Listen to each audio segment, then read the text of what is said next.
खुलुमबाय रिलाइम निउज 24 नि स्टुडिअ आं प्रिया बसुमतारिया मोनसे फोरमायथि होनो आवगायदों। दिनैनि फोरमायथियाव दं बीटीसी नि मावफुं सोद्रोमा गनसाम दासजों मोनसे मोगा-मोगिनि गेजेरजों मोनसे फोरमायथि। गासैबो मोनथिनो गोनां खोन्दोफोरनि फोरमायथि। दा जोंजों दं बीटीसी नि मावफुं सोद्रोमा गनसाम दास। बिथाङा जोंनो बर' रावजोंनो आबुङै फोरमायगोन। बिथाङा अबर' सुरक्षा समितिनि मदद खालामनायाव गण सुरक्षा पार्टीनि बिजाथि जानानै दिहिरा बियामनिफ्राय देरहाबोदों। बीटीसी नि मावफुं सोद्रोमा गनसाम दासआ रिलाइम निउज 24 निसिम साबायखर बावनायजों लोगोसे गोदान बोसोरनि हामलायथि बावहरो। बर' हारिनि मानसिफोरखौ गोदान बोसोरनि शुभेच्छा होबाय आरो बिनि थाखायनो रिलिफ निउजनि सब जेसे दं सब मानसिफोर आं मोजांहाय थानायनि अनुरोध जानायबाय आरो रिलिफआ सोलियो। बेनि थाखाय सब मानसिफोरनि जे भबिष्यतनि उन्नति कामना खालामनानै आं नुदों गोदान बोसोरखौ आगलायनो सेस्था लादों। जानानै थांनाय आस्था भट एबा प्लटेस्टनि सायाव बिथाङा बीपीएफनि आफादगिरिजों लोगोसे गासै एमसिएलएफोरखौ सोंखारिनायजों लोगोसे बीपीएफआ बिजिरसालिनि खाथियाव थांब्लाबो जेबो मुलाम्फा जाया होननानै बुङो। आस्था भटखौ स्पिकार होनो हायो कारण स्पिकारनि हलसेल अधिकार स्पिकारनि दं। स्पिकार आस्था भटखौ निजे इच्छा मथे होनोबो हायो आरो गाइडलाइन मथेबो दङ। आरो हाग्रामाया जुदि न्यायालयाव थाङोबाबो कुनु लाब गैया कारण बिसोरनो जे उग्रनि थाखायनो जेबो खामानि सुगम जायासै। जुदि इसोर सानदोंमोन जुदि आस्था भट नाङा जों भट बेंकिं नांगौ होनबा जों बेखौ सेस्था लागोमोन किन्तु इसोरनि नेचारखौ नुनानै स्पिकारा डाइरेक्ट आस्था भट होनायनि बेबस्था लादो आरो जों बिजयी जादों। बीपीएफ राजखान्थि हान्जा एबा बीपीएफनि आफादगिरि हाग्रामा महिलारिया गाज्रिब्रा माबोरै 17 बोसोर रायजो खुंनो हाबोखो होननानै सोंनायाव बिथाङा बीपीएफखौ दमन नीतिजों सालायदों होननानै बुङो। दा हाग्रामाया 17 बोसोर राजत्व खालामनायाथ' उग्रभाबै खालामबाय कारण जोंबो थांनाय 5 बोसोराव एमसिएल दंमोन। एसएम थानायबो जों मोनसेबो खामानि होआखै आरो मोनसेबो खामानि निजेनो मात्र बीपीएफनि जेसे मानसि दं इसोरबो खामानि होगासिनो दं। जों 19 जन जों बिरोधी दंमोन यार जेबो खामानि मोनाखै आरो थानोबो हायासै जेबो हराखैबो माबोरै करापसन खालामगोन। करापसन गैखायानो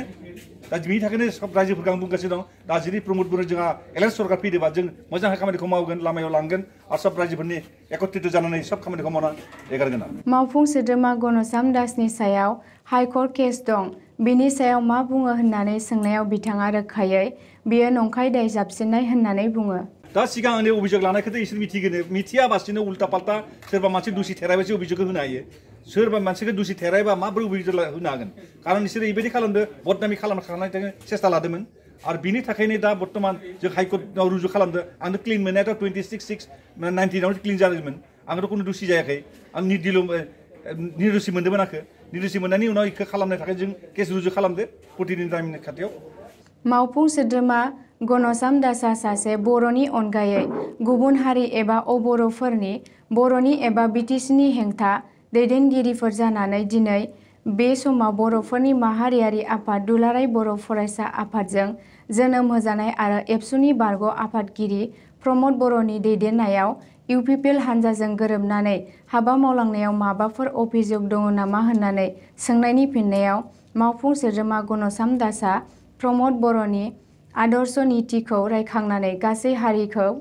खौसेयै आवगायलांनांगौ होननानै बुङो। थाखाय जेबो अभियोग हराखै कारण जों सानदों जेन भबिष्यते सब मानसिफोर सिगां बोसोर लोगो नांनानै जेन अनजानानै मोसानो हायो जानो हायो लोंनो हायो थाबायनो हायो इखौसो जों सानदों। सब मानसिफोरा जेरै बीटीसी थानाय मानसिफोरा सब एखे हारि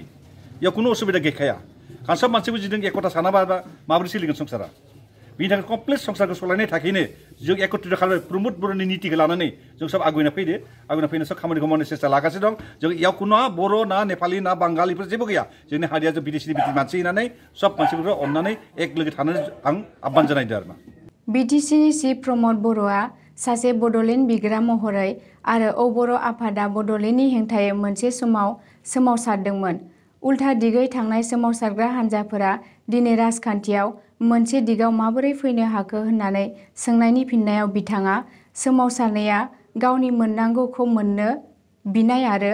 बियो गासिबो गावबागाव हान्जानि खामानि होननानै बुंनायजों लोगोसे मानसिया मानसिजों सुथुर जालायनानै थानो हाया होननानै बुङो। दा बेफोर बुंनाय जेसे आन्दलन सब मानसि खालामदों जिएसपिबो खालामदों प्रमद खालामदों निजेनि प्राप्य अधिकारखौ सरकारा बिदोंमोन। सरकार बिदोंबाबो सरकारनिफ्राय जि मोनगोन मोननाय सरकारनि किन्तु जों मानसिफोरथ' सुथुर नङाना सब मानसिजों लोगो नांना थानांगोन मोनसे दाबसे जायगायाव थानांगोन कारन राजनीतिक अधिकार सबनि दङ बिनायखो मोनो मोना इफोर बेलेग बाथ्रा किन्तु अधिकार थानाया राजनीतिक थायो आरो किन्तु जों गामिनि मानसिफोरा एकदम लोगो नांनानै एकताबद्ध थानायखौ जों जानो मावफुं सोद्रोमा गनसाम दासआ सासे अबर'नि दैदेनगिरिमोन बे हिसाबै बिथाङा बर' हारिनि मानसिफोरजों सासे मावफुं सोद्रोमा महरै माबायदि मावगोन होननायाव बिथाङा गासै हारिनि मावदों होननानै बुङो आंनि थाखाय जेबो बर' मानसिया जोंनि दिहिराव जेबो सन्देस गैया कारन सब मानसि आंखौ अनो आं सब मानसि कपरेसन खालामो एकदम कमप्लिट जों लोगो नांना थायो कारन बर' जाबाव जोंनि मानसि आंनि दिहिरा समष्टिनि मानसि बेयाव बर' अबर' अना बर' इफोर जेबो गैया दा जों सब मिलायनानै सलायनांगोन सरकारखौ सलायबासो जों उनाव देरनोबो हागोन आरो लास्टाव आरो सरकारा थागोन आरो बिनि थाखायनो कमप्लिट जोंहा आंनि थाखायथ' कमप्लिट फैगासिनो दं कुनु आंथ' बर' होनो साना ना आंनि समष्टिनि मानसि होननासो सानो ना आं कुनु इयाव बर' अबर' अना बर' इफोर जिएसपि पिएसपि जेबो गैया सब आंनि मानसि समानै सोलिनांगोन सब मिलिनानै सोलिनांगोन मिलायनानै सोलिनांगोन सारा जीवन जेन जों सोलिनो हायो बेखौ साननांगोन कारन जोंनि बिटिसि थानाय जेसे मानसि दङ सब एखे जानांगोन फैबाय थानाय समाव बिटिसिनि जौगाखांनायनि बेलायाव बिपिएफनि 17 बोसोर मावनायनि रुजुनायाव माबायदि जागोन होननानै सोंनायाव बिथाङा प्रमद बर'नि दैदेननायाव गोबां जौगानाय मावनो हागोन होननानै बुङो दा बर्तमान 17 बोसोराव जि खामानि जायाखै नुदोबो जोंबो नुदो जे जोंनि लामाखौ नुदो आंनि लामाखौनो नाय आं थांनाय 5 बोसोराव आंथ' एमसिएल मोन ना जेसे एस्टिमेट हमनाय उनावबो जोंनि लामाखौ हमाखै जों माने जिएसपिनिमोन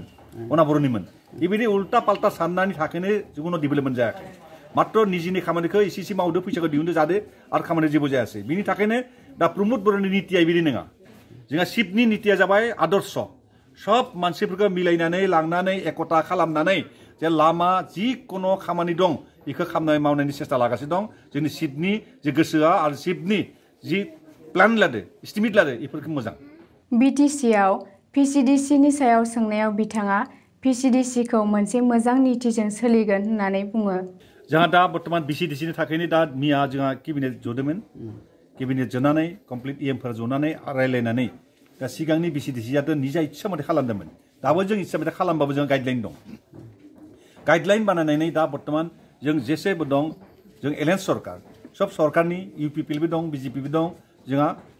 आरो जिएसपिबो दङ सब मिलायनानै जों बिसिडिसिखौ बानायगोन आरो इयाव पार्सेन्टेज होनाय दङ वमेन पार्सेन्टेज दं 33% एसटि 10% बेबायदि सब पार्सेन्टेज होनानै बिकाल लिंगननिबो दङ बेखौ पार्सेन्ट बानायदो बेनि थाखायनो सब रायजोफोरखौ एकता खालामगोन मोनसे एबार भाइस प्रेसिडेन्टनो बारायदो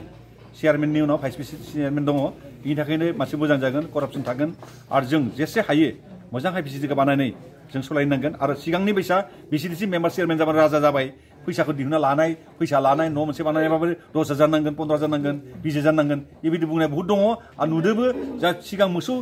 होसोनाय मानसिफोरानो दा बिल्डिं खाना दङ बे फर्माव फैसा मोनबाय जुदि गामिनि मानसिफोर फैसाखौ लांनानै जानायखौसो मोनदों बिसोरो वाल खाना न' खादों मोजां मोजां जोंनो खानो हायाखै दा इसोर खाना दं बेबायदि सिगांथ' बिसोरो जि फैसा मोन्दोंमोन लादोंमोन जादोंमोन आरो उरायदोंमोन खामानिखौ जों मावासिनो बिसायख'थि फोसावदिं मेलफोराव दानि आसामनि गोहो मन्त्रि डक्टर हिमन्त बिश्व शर्माया बिटिसिआव पिसिडिसिखौ दोना होननानै बुंदोंमोन दा इउपिपिएल बिजेपि आरो जिएसपि हानजा सरकार सोलिनायाव बिजेपिआ बिटिसिनि बाहागोआरि जानानै पिसिडिसिखौ सोंनायाव बिथाङा बिटिसिआ मोनसे 6 शिड्युलाव दाजानाय बेखायनो पिसिडिसिआ थागोन होननानै बुङो बर्तमान 6 शिड्युलाव बर्तमान बेबायदि पन्चायत इलेक्सन जाखाया बेयाव कुनु रुलाव गैया बे नायदोबाबो बेखौ बुंदोंमोन किन्तु थेवबाबो दा जि दा गाइडलाइन बानायदो सेम सिलेक्सन खालामनाय नङा बिसिडिसिखौ दा इलेक्सन बायदि खालामनायबासो बेखौ लानाय जादों कारन जि लानाय जादों दा इयाव कमप्लिट डकुमेन्ट नांगोन जेनेबा इहा एस सार्टिफिकेटनिफ्राय इडुकेसननिफ्राय इलेक्टरलनिफ्राय आरम्भ आधार कार्डनिफ्राय सब लानानै जों बेखौ इलेक्टेड बेसा जों इस्तेमाल खालामना लागोन आरो भबिष्यतनि जिखुनु गन्दगल खालामनो हाया आरो इयो अनलाइन थागोन अनलाइन सब मिथिगोन मा मावदों मा मावाखै बेखौ सब मिथिगोन बिटिसिनि रायजोफोरखौ माबायदि जाजानो लुबैयो होननानै सोंनायनि फिननायाव बिथाङा गासै रायजोफोरखौ सरकारखौ गोथार सरकार जानानै हाबा मावलांनायाव सहाय खालामनो थिनो कमप्लिट बिटिसिनि रायजोफोरखौ आह्वान जनायदोंमोन दा सब मानसिफोर एकत्रित जाथोंसै एकता जानानै सब मिलायनानै अननानै रायजो सलायनायखौ सेस्था लानांगोन आरो जि मानसिफोरा बेलेग बेलेग जायगायाव दङ बिपिएफआव दङ माबा डिपार्टमेन्ट दं बेफोरजों अननानै जुदि फैयो मोजां जायो कारन करापसननि बाथ्रा दङ जोंहा सरकारनि बाथ्रा दं आरो खामानिनि बाथ्रा दङ सब मावनानै जुदि एकत्रित जायोबा दा मोजां जायो बेयाव कुनु जेन बिपद साननाङा जों सिगां जि बैसे पूर्बनिफ्राय सब मानसि मिलायनानै सलायनानै जादोंमोन लोंदोंमोन थाबायदोंमोन मोसादोंमोन बेफोरसो फैयो बेखौ सानदों आं जों भबिष्यत जेन कुनु मानसिनि प्रति हिंसा थाया कुनु मानसि बिपदाव गोलैया बेबायदि खालामनो मोजां जायो। दिनैनि फोरमायनांगौआ एसेनोसै, गोजोन्थों। नायबाय थानो हागोन रिलाइभ निउज 24।